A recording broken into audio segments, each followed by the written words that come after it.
something very simple. Okay, I'm going to ask you all. Anybody can answer. I'm not going to point out in you or you or you like they do in a classroom. What all of us do things because of some inner compulsion or an outside stimulation. So, as writers and a poet, what compels you to write? What drives you to write? Is it an idea? Is it a thought? Is it a notion? Is it a feeling? Is it desire to connect with the world?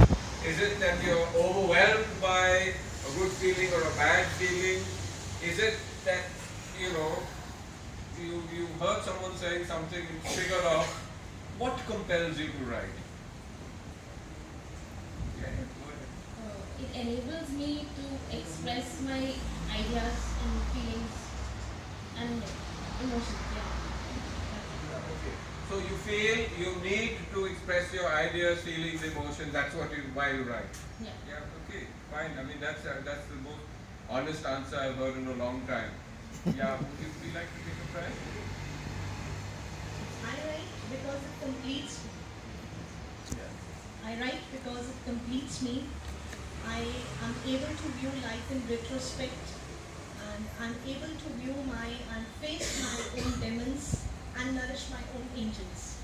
And there's an inner spark that just ignites and I have to write.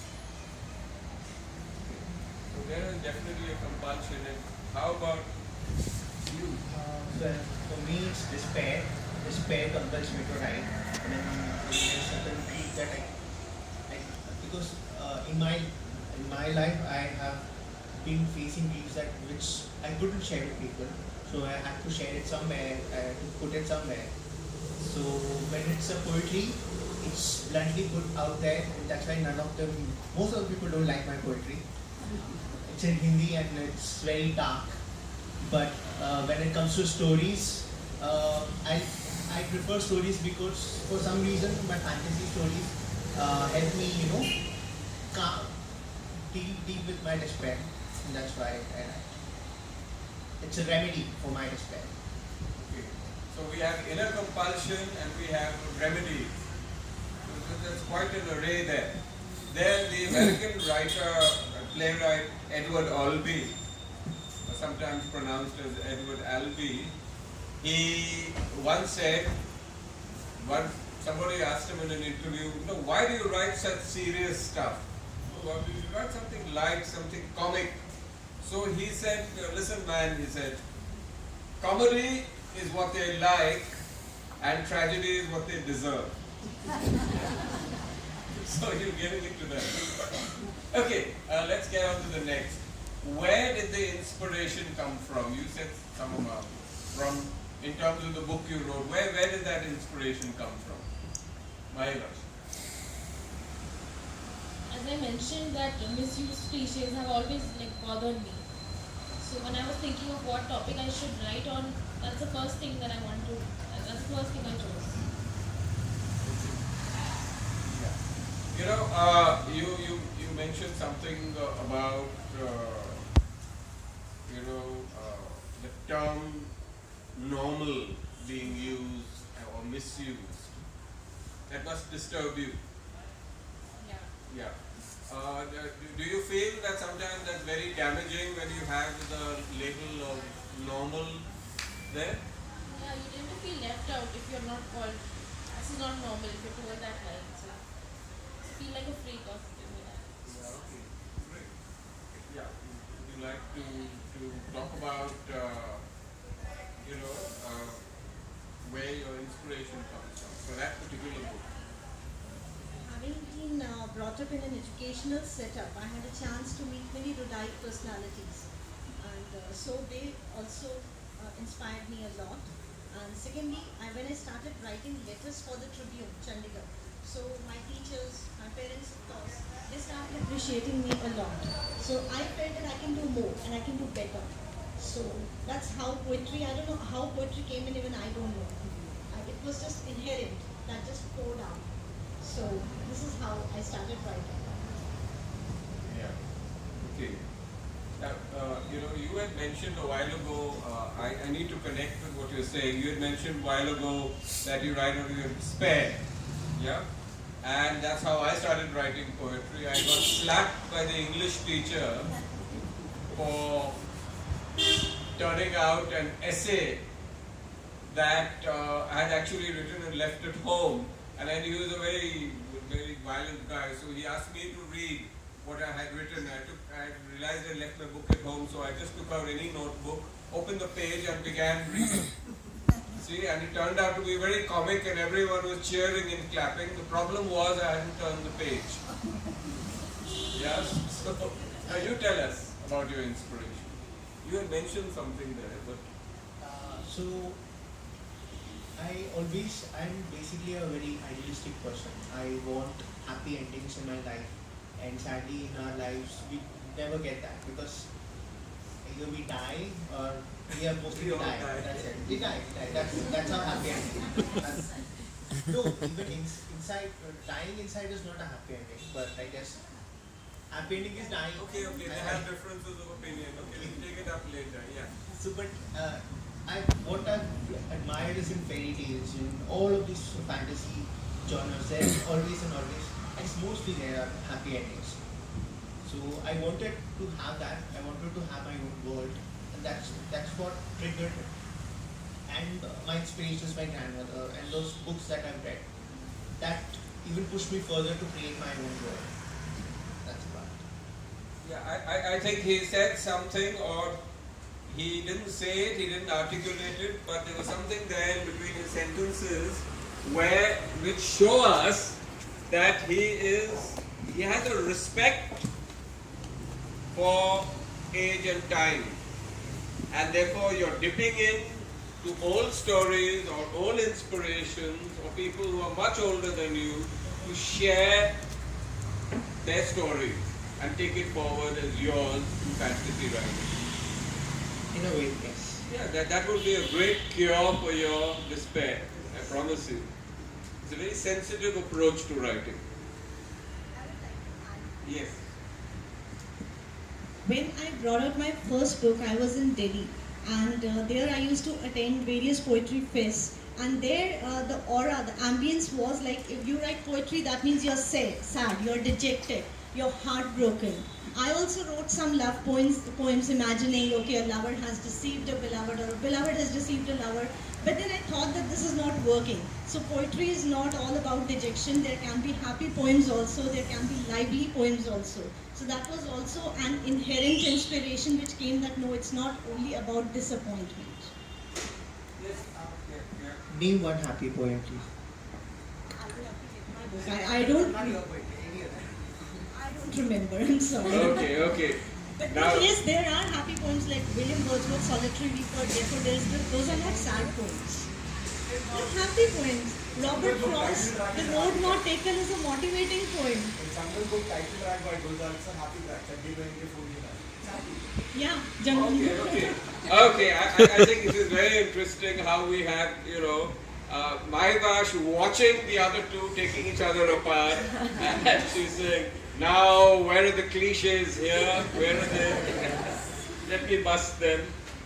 Very interesting. Actually, we could take this discussion further, but I have another question, and that is, when you write a book and it's published, does it ever cross your mind, who the hell is going to read this book? Where is this book going to go? And are you ever concerned about your book, like, that book is your own child and is going out there by itself, and how is it going to be treated? Or something you have created, your own, going out there, do you worry? No, he is very knowledgeably saying no. Now, what do you say? Yeah, that's always there in the back of my mind. But I think whatever you write, like there's always someone somewhere like who's going to connect with what you have to say. No, but you must have a hope that I hope and I wish that this book will go somewhere. What is your wish? Like I have dedicated my book for like young people all around the world. So I hope they pick it up and they apply the principles in their lives. Yeah. What do you? I've created it, and the very fact that I've created is a huge achievement for me. I have so before it was a book, it was part of my imagination, and it was just within me. Now it's outside, and whenever I see it, I feel that I'm a creator, and that gives me a lot of joy. And I don't want to be hopeful and again fall into another despair. So yeah, you will need a lot of despair. No, don't worry. Please despair. We are with you. Don't worry. We are not making fun of you at all. It's very important. I don't mind. That's attention. I like attention. So. Yeah. Okay. What do you think? Where do you want your book to go, and where do you want it to go? So you're so right when you say that books are our babies. We really create them. And the books that we create are within us more than our babies are within us for 9 months. The books are within us for a longer period of time. And I want that my books should go to places like Gyan, Adab, where books are valued, where literature is valued. I don't want my books to gather dust on the shelves here and there. I want people to read and relate to it, but again, the books should go where they are cherished. Yeah, they've come to Gyanadam. Now get ready for your next book. Go on, hurry up, go. Okay. I think that all three of you should consider doing events around your book. You know, readings, and not only you read, get other people to read from the book. Get other people to make little AVs, create little discussions around your books, and you should be presiding and not performing. And then the book will go out. Try schools, try colleges, try informal community places, because all three books, they're good. They have a lot of quality, a lot of sincerity. Which brings me to my last question. What's your next step? Wherever that step is going, what's on your mind now? Yeah, go on. So I am writing a prequel for the book in a play format. I am trying to associate with people, who do performing arts, and about the legend of the Tiger King. I'm also working on the second book, which is called the Blue Hunters. So that is there. And yeah, for now, I want to finish the series, and that's what my goal is. Very focused, yeah. I'm working on a different kind of book. Nowadays, adult coloring books, like coloring for grown-ups, is a big thing, and I was very interested by it because it's a kind of therapy. So I'm working on a book which is for adults, but it is also, normally they only have designs, but this one will also have some text. So that should be out sometime next year. Very good. Very interesting. Both of you on a roll. Yeah. First of all, I would say I would like to purchase that book. Recently, I got that adult coloring book, and my daughter was saying, "This is for the people who are in depression. Are you depressed?" I said, "No, I'm not in depressed, but I'm purchasing this book and I'm trying to color because I don't want to get depressed." So as I'm into prose writing also, so my next book is on assortment of newspaper articles and my blogs that have been published in various newspapers and the blogs also.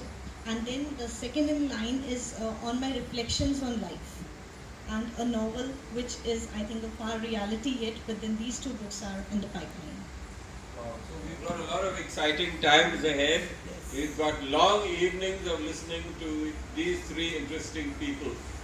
So welcome to the Gyanadab experience, and we will take good care of your books and send them out to people who are really enthusiastic about it.